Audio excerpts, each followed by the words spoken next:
I feel like people say that every year, and I think it's always true. You know, the sport, especially in the U.S., has grown leaps and bounds in the past decade or so. And you know, you look at the all-time marks now. We've had 3 guys break 1250 in 1 year, whereas in the past, you know, you might get one guy that would break 13 like every other year. So the depth is increasing a ton. You look at something like the 1500, where the U.S. goes 135 at the Olympics last year. You know, that I think best case scenario for the U.S. is that if you can make the team in the 5K, you have a really good shot at medal. So yeah, it gets harder and harder every year. There's really stiff competition. Guys that are younger and younger are training harder and harder, and that is just producing just way more depth at younger ages. So yeah, we have a really, really competitive 5K team, but my focus right now is the 10K. That's tomorrow. So I was just gonna say, yeah, you will take that on after the 10K. Exactly, yeah. So 10K is first. Again, very stiff competition. It doesn't have quite the same depth as the 5K, but still a very, very competitive field. Several sub 27 guys, which usually they're, you know, yeah, you look back to 10, 15 years ago, you've got one guy maybe, you know, that breaks that 27 minutes. So every year it gets more competitive. I wouldn't be surprised in 5 years if people are saying, oh, this is the most competitive year ever, and they're right. You know, I think every year it's going to get harder and harder. Looking at like the crop of young guys that's coming up all the time, did you expect that it would be guys like Nico and Graham, you know, seeing them kind of rise up? Did you expect that it would be them who are now kind of your compatriots at this level? You know, seeing what those guys did in college, you would expect that they would continue to do well in the pro ranks. The thing about this sport is you never know what's coming next. You know, a good metric when I was in high school was breaking 4 minutes. You know, that people thought was a really good predictor of future success. But when you looked at it, it actually was kind of a 50-50 indicator. So sometimes people make it through, sometimes people don't.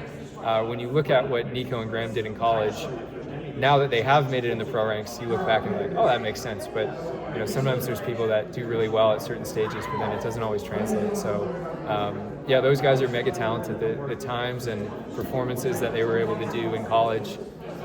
When I was in college, nobody was doing anything even remotely close to that. So, and again, similar to the answer I gave earlier, I think in 10 years you're going to look back and there'll be a handful, maybe even more, of college kids that are breaking 27, breaking 13. I think the depth is going to continue to snowball, which is a good thing. And yeah, there's going to be a point where Nico and Graham are the old guys, and there's this new crop of guys coming in. I'll be way out of the sport by then, but it's going to keep snowballing, and it's a really good thing.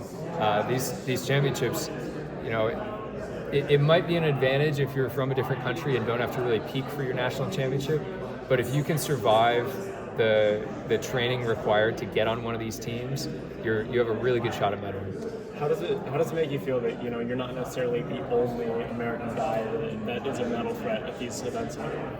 It's kind of a cool feeling, you know.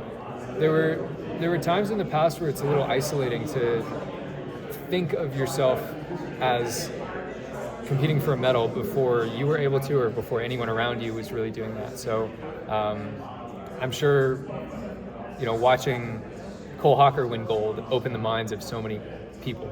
For me, watching Matt Centrowitz and Galen Rupp do really well at global championships when I was a kid kind of opened my mind to think like, okay, the Americans, we can really do something here.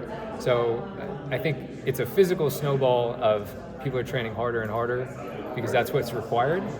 And it's a mental snowball too of like, hey man, if Grant can medal, you know, maybe I can medal. If Centro can medal, maybe I can medal. If Yard can medal, if Cole can medal, it's kind of this self-fulfilling prophecy. You won both these events, the trials last year. Do you think you're better right now than you were back then? I hope so. I mean, it's really hard to compare fitness year over year. I think I'm in really good shape. I hope I'm in better shape. It's kind of tough to compare, but I've had a really good build. I feel confident. I feel loose and ready. So, yeah, last year I think there was a little more pressure just because an Olympic year, I just changed coaches.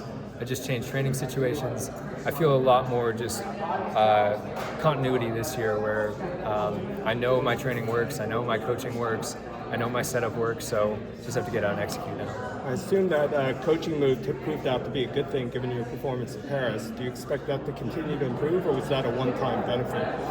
That's a good question. I hope it continues. The things that made me successful last year, I think will continue to make me successful this year, and I think my races so far have shown that.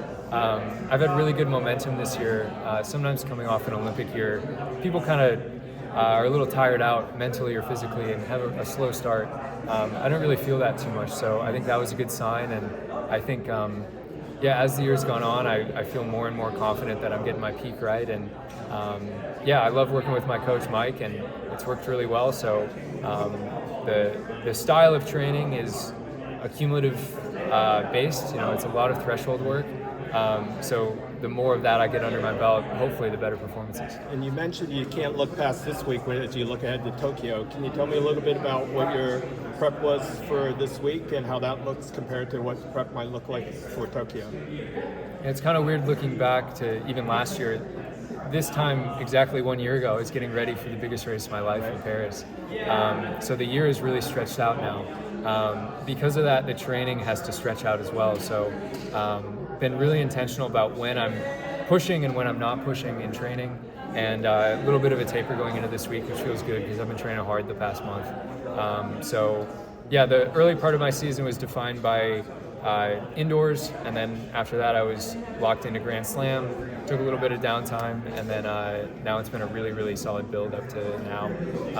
The build up to Tokyo, people say, September, it's so far away. Hey, that's only a month and a half away. So even after this weekend, as long as everyone's season goes according to plan, you only have 5 weeks of training left. So you have enough time for one big kind of month-long training cycle, and then you're back to it. So this is all my focus is on this weekend right now. I'll get to the World Championships when I get there. It's been reported that Grand Slam track was trying to pay out Kingston prize money by the end of July. Today is the last day of July. You won $100,000 there. Have you been paid yet? That is correct. Tomorrow is technically the last day of July. Oh, but you are right on that. Sorry. So they do have a day.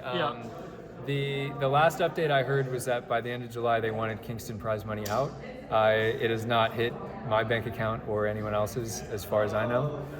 So fingers crossed. But tomorrow would be the last day before I think people get pretty upset. And would you be upset if it's not in your bank account by August 1st? I would be. The Grand Slam, I think there were some fantastic ideas. Maybe execution was a little off. I think it would be in everyone's best interest, whether you are in Grand Slam or support Grand Slam or don't, if they pay the athletes out. And the thing is, if the money doesn't come through, then no athlete is ever going to want to take a chance on a new idea. No investor is going to want to take a chance on a new idea. It's just going to be an all-around bad thing for the sport if things don't come through. So my fingers are crossed. I hope it all works. If it drags out a bit longer, I think a lot of people will be up in arms, and we'll see how that concludes. Ideally, at this point in the season, I'd just be focusing on running and not all that stuff, but I think it might come to a head pretty soon. Given the uncertainty that's played out around that league this year, would you consider doing it again in 2026 if it does exist? I guess the main point of your question would be is if it does exist. If they aren't able to pay out the debts that they have for this past year, I don't think it will exist for next year. And even if it did somehow exist and they're still in debt to athletes, no new athlete is going to sign on for the following year. So it's kind of a wait and see situation, I think. I was only on a 1-year contract, so I was only going to Grand Slam in 2024. So when the time comes, I'll make the decision for 2025 was the year I was signed on for. 2026, I'll think about that when and if the money hits my bank account. Are you glad you took that risk and tried it this year? I think looking back, I am.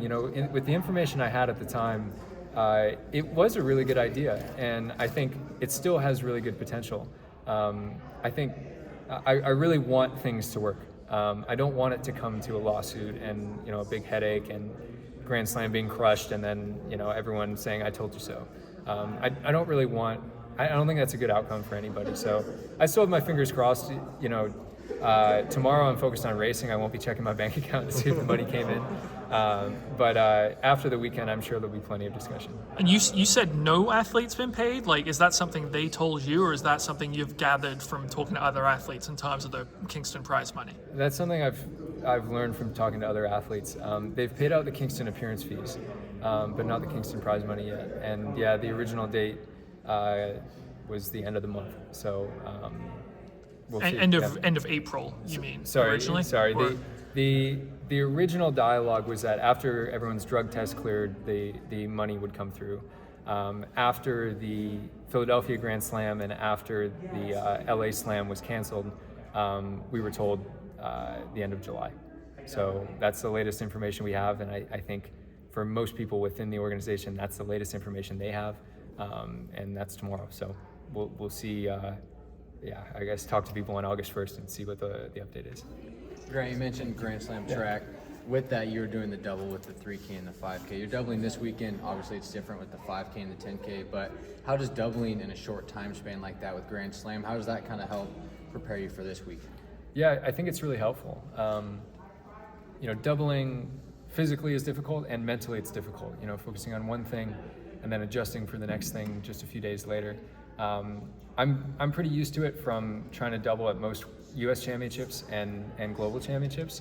The Grand Slam meets were another opportunity to try out the double. It's hard. Usually in that second race, you don't feel 100%, and you kind of have to accept that mentally and make the most of what you got. So, it's good prep for sure. And I think I have the advantage of doubled at several U.S. championships in the past, so I know the feeling. On top of that, just to add to it, the 10K is first this weekend. What do you feel like, in just your opinion, maybe everyone's different, but the 10K first and the 5K, what's harder to prepare for? Is it the 10,000 because you're staring at the lap counter from 25 down, or is it the 5,000 because you already have the 10K in the legs? For the double, I think the 10K, well, it depends on if there's a round for the 5K. The 10K is usually nice because it's a straight final. And then often for the 5K, there's a round. At this time, there will not be a round for the 5K, so that's a straight final too. I'd say you feel more pressure for the first one. The second one, you feel a little fatigued, but you already had a taste of competition. So you feel a little more loose, I think.